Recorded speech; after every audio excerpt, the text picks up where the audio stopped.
Oh, good morning, folks. Stephen Nesbitt here, Vancouver Island, June 21st. Well, hope you had a fun trip into summer. Started summer. We've had a new moon, a solar eclipse, and just here we are. It's sort of a half sunny day here. Bit of rain in the forecast, bit of clouds. Trust everyone is well. And as always, in the description, I have some links to some very, very informative videos. And some of them are live. We have some live video from the Seattle Conundrum on the night of the shooting. There's actually a couple of videos. And it's interesting. It's almost like Chicago, the actual shooting part.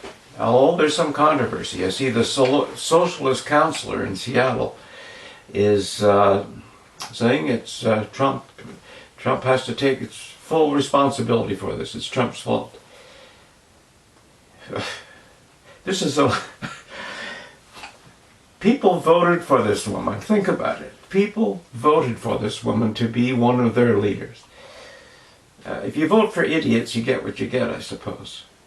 And we can't laugh too hard at Seattle, because in Canada we have our own idiots that we voted for. But anyway,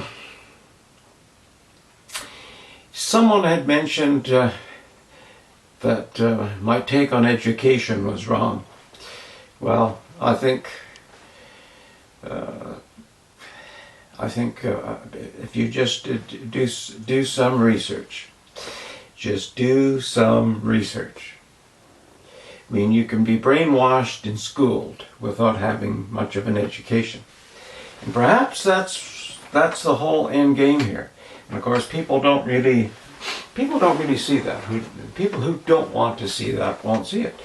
You know, you've got your mind made up. You know, a mind is like a parachute. It only works when it's opened. If you really want the parachute to work, you've got to pull the ripcord and open it up. And you have to open up your mind as well. And some people, I guess that they're just too afraid to do that. It's like some people are too afraid to read the United Nations documents. They're too afraid to sort of read without conscience or sinks and suits. They're too afraid to look in the mirror and say, give my head a shake. But what can you do? That's the way it is.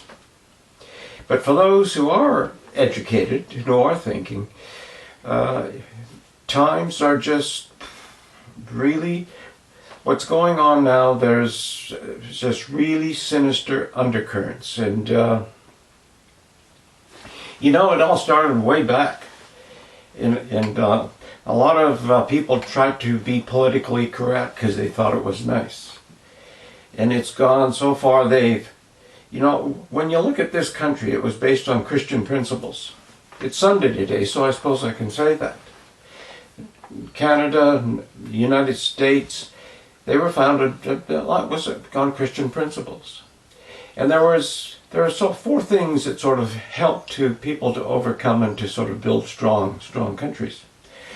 Of course, they had a power of faith, the power of family, the power of community, / culture. And if you notice with our politically correct, all I can call them is assholes, because that's what they are. They're destroying the system. The politically correct was, what did they start to do? You want to destroy faith. And just think about that. Today, the politically correct people say it's racist to use any Christian phrases.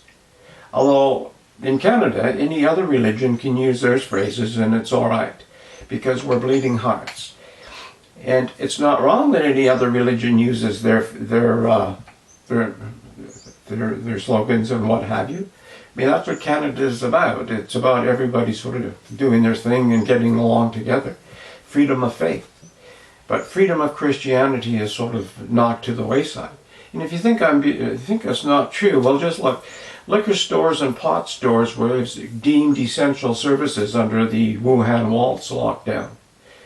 Churches were closed. Think about that. Think about that.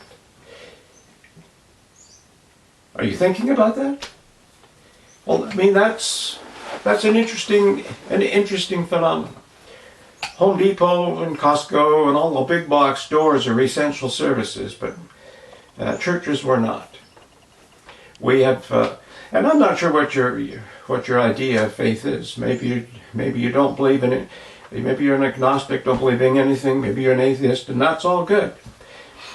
But that tenet of having faith in something. Even the atheists and the agnostics I know have faith in something. And family, again, we have destroyed the idea of family.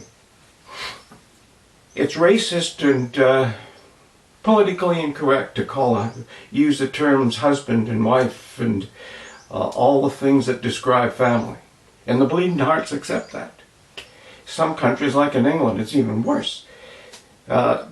Some things that are designed to denote family and faith are viewed as hate crimes. Go figure. Just go figure.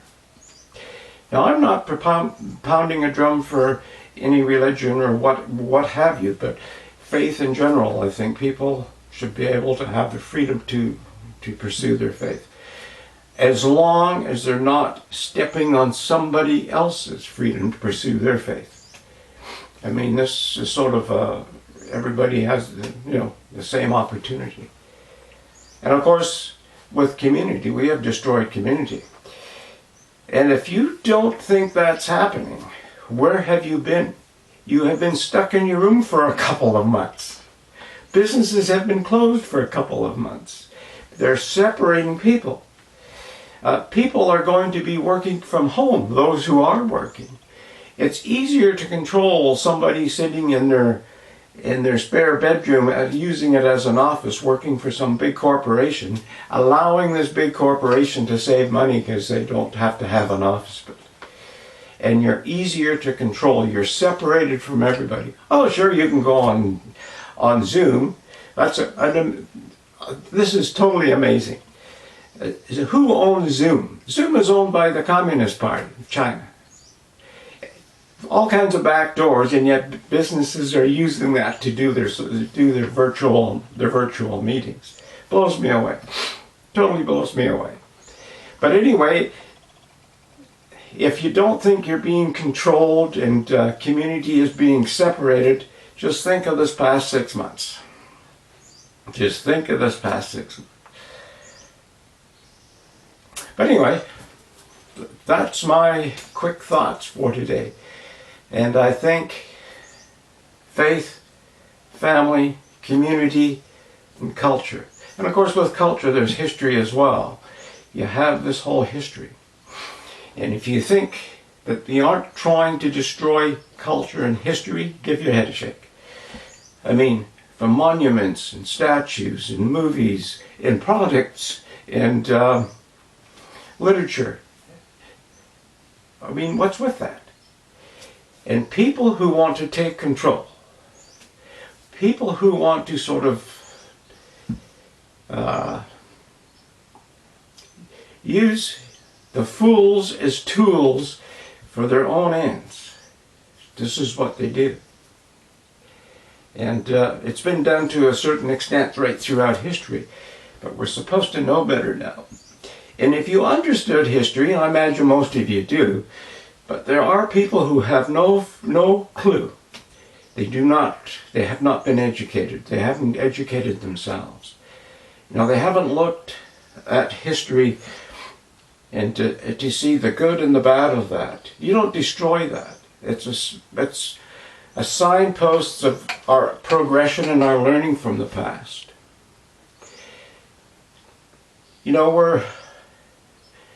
There was just marches for the end of slavery. Now think about that. Slavery has been going on since the beginning of time. No race or no culture, no country has a monopoly on slavery. It's been still going on today. And it was going on the island. I mean, they arrested 3 people from the island in Alberta with trafficking in young women. Is that not slavery? And this was about, what, 2 or 3 months ago? So it's, that sort of nonsense is still going on. But with this new thing that's coming, the process that these psychopaths are building,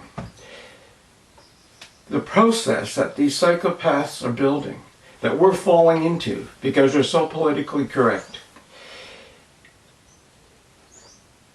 is going to, well, there's a couple of links and videos, and rather than me get into it, they explain it in depth, in much more elegant terms than I can. But I know I talk to a lot of people who take a quick look at these videos, and you know, you can tell from the stats how long it's been looked at, etc., etc. And but a lot of people tell me they don't have time to look at the links. They don't have time. It's saying you don't have time to educate yourself, and you don't have to agree with what these people say. But if your mind is opened, it gives you, you're looking at things, and you're processing it, and you're critically thinking, is this correct? What's this about? What's that about? What's this about? So I would hope with going into summer, it will get people thinking. That's about all for now. Well, I guess it's Father's Day too, and happy Father's Day to all the fathers out there. And again, in some places, that's politically incorrect to say that. It's politically incorrect to say that. And I would hope, as it is Father's Day, we just had Mother's Day, that the idea of people don't run away from the idea of family. And I would hope that people would get hold of their MP and their MLA and say, look, get off this systemic racism. Get off this white privilege idea. We know it's buzzwords for you because, but it's not true. And if they invite them for a coffee or a tea, not with cameras and grandstanding where they can try to make themselves look good, but where you can talk to them person to person, man to woman, woman to man, man to man, woman to woman, whatever, and talk to them about the whole thing. And to take them around your community, the community we live in. Take your politicians around. Take them around and talk to various people. It's a challenge. But most people don't want to do that because they don't want to know the truth. It's easier to use a buzzword. And of course, I think another thing one should be careful of is we have a lot of parrots with microphones called the city news desk. They're called our news anchors, our reporters. It's amazing. If you watch the last 2 videos, then watch the mainstream media talk about these peaceful places. These peaceful places. Take care. Bye for now. See you tomorrow.